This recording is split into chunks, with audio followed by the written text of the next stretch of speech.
Caribbean has a history of migration both within and without.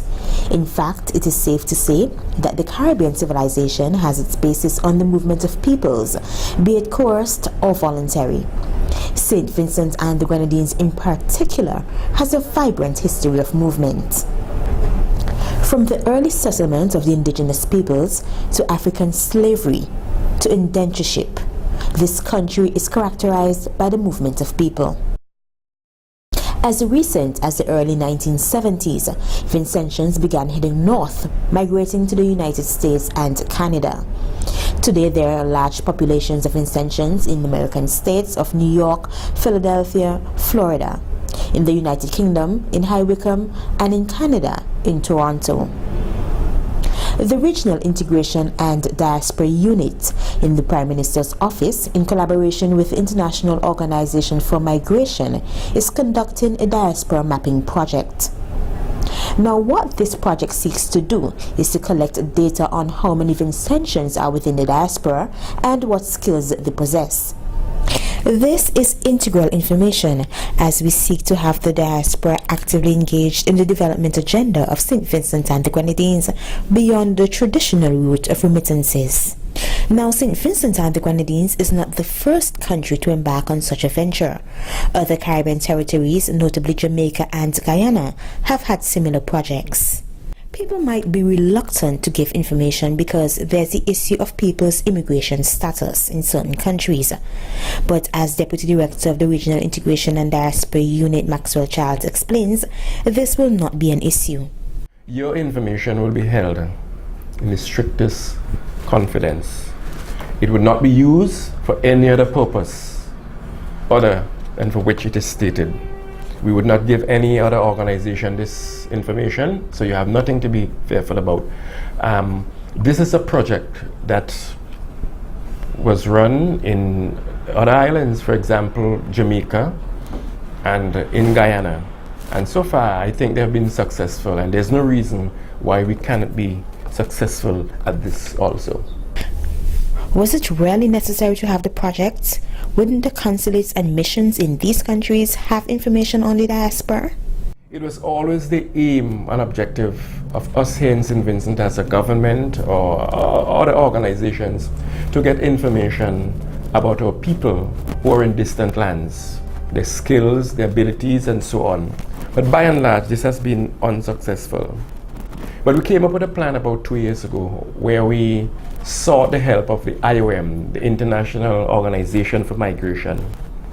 And as a result of this, they have funded this project we call the Diaspora Mapping Project.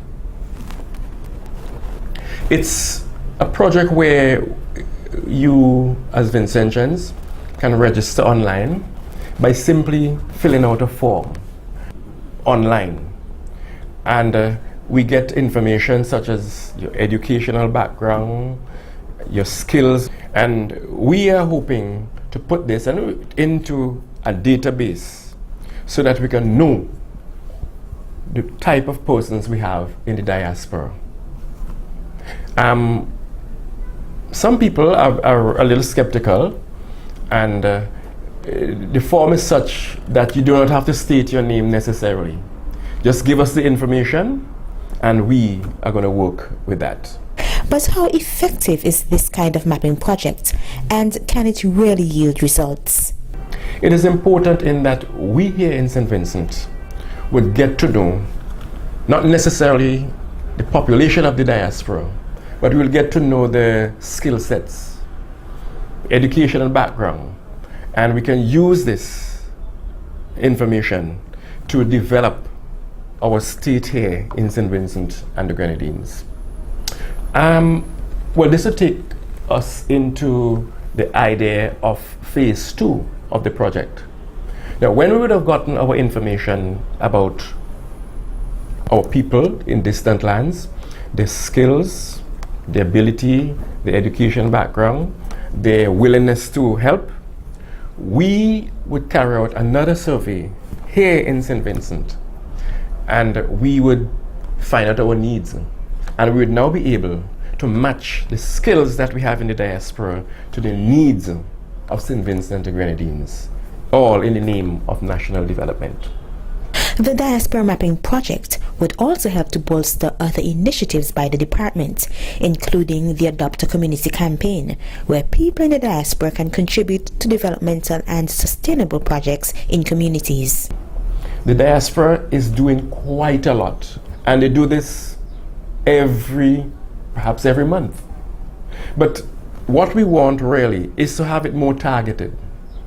We get the specific information so that we're able to zero in on our needs here in St. Vincent. And let me take the opportunity to applaud the diaspora for what it is doing for St. Vincent so far. The website is interactive by nature, allowing you to touch base with government departments, individuals who also register, and community groups.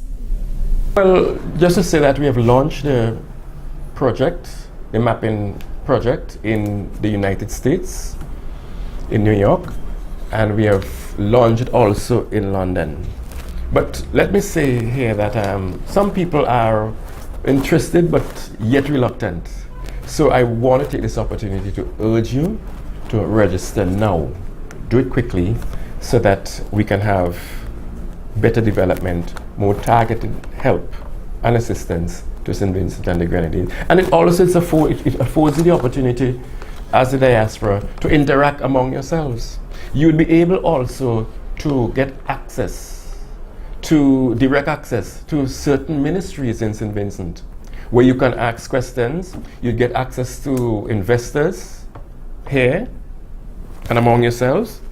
And knowledge is what we need. And we can simply act on our knowledge for national development. The project is scheduled to last 18 months, and it will include site visits to the United Kingdom, Canada, and the United States, as well as other Caribbean territories where there is a significant portion of Vincentians residing. For more information, you can visit our website www.svgdiaspora.org or email us at redosvg@gmail.com or contact your nearest consulate or mission. The St. Vincent and the Grenadines Diaspora Mapping Project, your gateway to home.